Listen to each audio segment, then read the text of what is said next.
Well, my friends, today I would like to talk to you about having a clear conscience before God. You see, when you're walking in holiness, in obedience by faith, then your conscience will be clear of offense.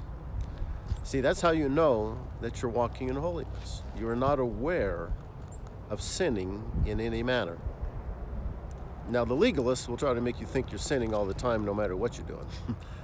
But Paul said in Acts 24, he says, "Herein do I exercise myself to always have a good conscience, void of offense towards God and towards men." Okay, what does that mean?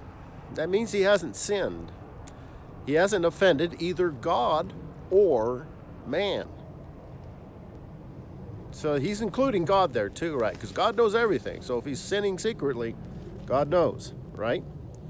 And then in 2 Corinthians 1:12, "For our rejoicing is this, the testimony of our conscience, that in simplicity and godly sincerity, not with fleshly wisdom, but by the grace of God, we have had our conversation in the world, and more abundantly to you."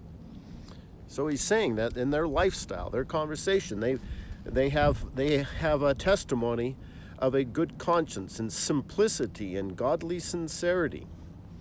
And then in 1 Timothy 1:19, he says, "Holding faith and a good conscience, which some having put away have made shipwreck." See, so you can have a good conscience, you see, and that's what we should have. It should be normal.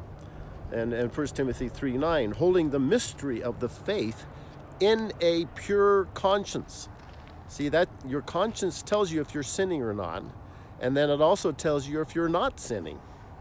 So, and then he says, "How much more shall the blood of Christ, who through the eternal Spirit offered himself without spot to God, purge your conscience from dead works to serve the living God?"